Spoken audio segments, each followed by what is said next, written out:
আসসালামু আলাইকুম। আমরা এখন চলে এসেছি টার্মিনাল 21-এ। আমাদের হোটেল থেকে টার্মিনাল 21-এ হেঁটে আসতে 5 মিনিটের মতো সময় লাগে। এই টার্মিনাল 21 হচ্ছে পাতায়ার সবচেয়ে বড় শপিং মল। শুধু পাতায়া নয়, পুরো থাইল্যান্ডের মধ্যে এই শপিং মলটি একটি অন্যতম পপুলার শপিং মল। এই শপিং মলের মধ্যে পৃথিবীর সকল বড় বড় ব্র্যান্ডের শোরুম রয়েছে। শপিং মলের চারপাশে অনেকগুলো বড় বড় প্লেন দেওয়া আছে। টার্মিনাল 21-এ প্রবেশ করার অনেকগুলো গেটই আছে। আমরা প্রবেশ করছি গেট 4 দিয়ে।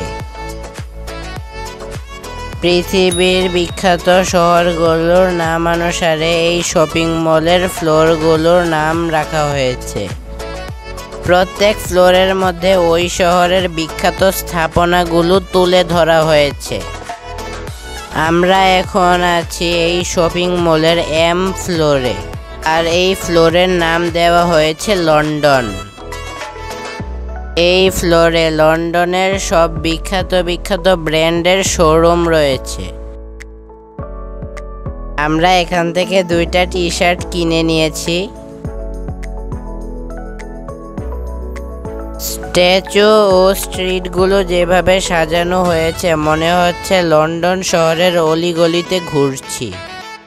আমরা এখন আছি এম ফ্লোরে। আমাদের নিচে গ্রাউন্ড ফ্লোর ছিল, আমরা সেখানে চলে আসলাম। গ্রাউন্ড ফ্লোরের নামকরণ করা হয়েছে প্যারিস দিয়ে।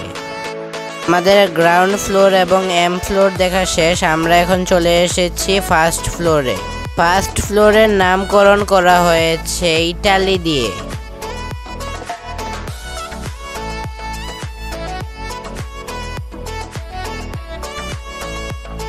ইটালির ভেনিস নগরীর আদলে এই জায়গাটি নির্মাণ করা হয়েছে। এখানে কিছু স্ট্রিট ফুডের দোকানও আছে, এখান থেকে আমরা জুস কিনে নিলাম। এদিকে আছে ইটালির লিনিং টাওয়ার, এটা পিসা টাওয়ার নামেও পরিচিত। আমরা এখন চলে যাচ্ছি সেকেন্ড ফ্লোরে। সেকেন্ড ফ্লোরের নামকরণ করা হয়েছে জাপানের রাজধানী টোকিওর নামে। জাপানের ফ্লোটিং গার্ডেনের আদলে এখানে ছাদটা ফুল দিয়ে সাজানো হয়েছে। এই বাগানের মূল বৈশিষ্ট্য অর্কিড ফুল। এখানের স্ট্যাচুগুলোর মাধ্যমে জাপানের সংস্কৃতি ফুটিয়ে তোলা হয়েছে।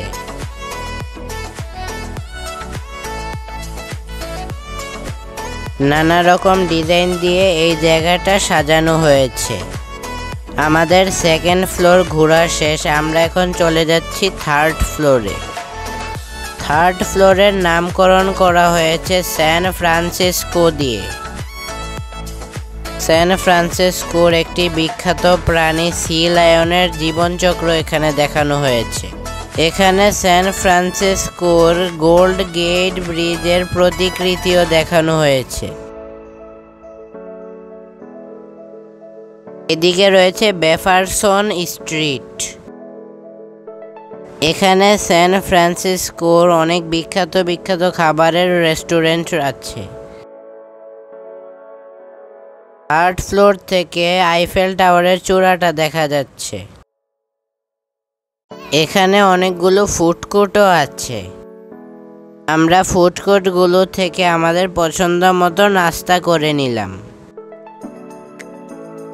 টার্মিনাল 21-এ ঘোরা শেষ করে মনে হচ্ছে অনেকগুলো দেশ একসাথে ঘুরে এসেছি।